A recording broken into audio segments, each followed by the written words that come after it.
నేర్చుకోవాలి. ప్రతి ఇంట్లో అల్లం మొదలు పెట్టండి, పసుపు మొదలు పెట్టండి, మిరియాలు మొదలు పెట్టండి, సొంటి మొదలు పెట్టండి, వెల్లుల్లిపాయలు మొదలు పెట్టండి.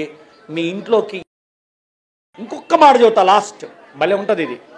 ఒక్క ఆవు పిడక పొద్దున్నే ముట్టించి చిన్న బౌల్లో పెట్టి ఇంట్లో పనులు చేసుకోండి. ఒక్క ఆవు పిడక ముట్టించండి, కుదిరితే హోమం మంత్రం లేకపోతే వదిలే.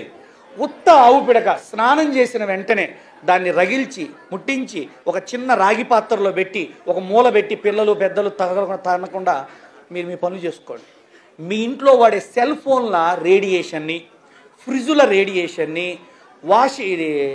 ఓవెన్ల రేడియేషన్ని, ఏసీల రేడియేషన్ని హరించగలిగిన ఏకైక భారతీయ సాంప్రదాయంలో ఉన్న ఒకే ఒక శక్తి గోమాత.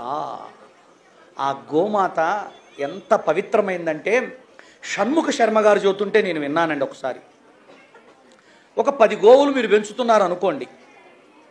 గోవు దగ్గరికి మీరు వెళ్ళారు, పొద్దున్న అవి మేతకి వెళ్తున్నాయి. యజమాని ఏం చేస్తాడు, దాని మీద చేయబెట్టి నువ్విరి పద అని పంపుతాడు. అది వెళ్తుంది ఎక్కడికండి? మేతకి. మాట్లాడరా అన్నీ నేనే మాట్లాడాలా? ఎక్కడికి వెళ్తుంది? మేతకి వెళ్ళింది. ఏమి తింటుంది అని చెప్పి రీసెర్చ్ చేసింది ఋషులందరూ. అది వచ్చుద్ది ఇంటికి, పాలు ఇస్తుంది రాగానే. ఆ పాలు యజమాని తాగితే తన రోగాలు తగ్గుతాయట. ఏమిటని రీసెర్చ్ చేస్తే ప్రొద్దున్నే గోవులన్నీ తన గోశాల నుంచి లేదా గోవుల యొక్క గ్రాసానికి పోయేటప్పుడు అవి యజమాని ముట్టుకోగానే స్కాన్ చేస్తుందంట ఈ యజమాని శరీరంలో ఏం లోపం ఉంది అని.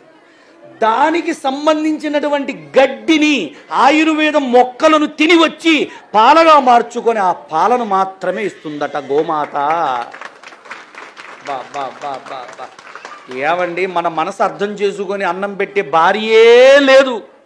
మన మనసు అర్థం చేసుకొని ఒక వస్తువు ఇంటికి తెచ్చి భార్యని తృప్తిపరుద్దామన్న భర్తే లేడు.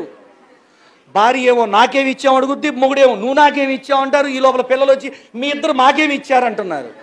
ఏమీ అడగకుండా ఇచ్చే గోమాతని మర్చిపోయామమ్మా. ఆయుష్నిస్తుంది, ఆరోగ్యాన్ని ఇస్తుంది.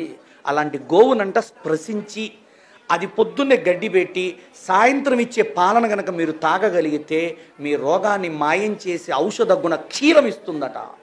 ఆహా, ఎంత గొప్ప సంస్కృతి గల జీవండి బాబా. అందుకే గోమాత దగ్గరకు పోండి రావు.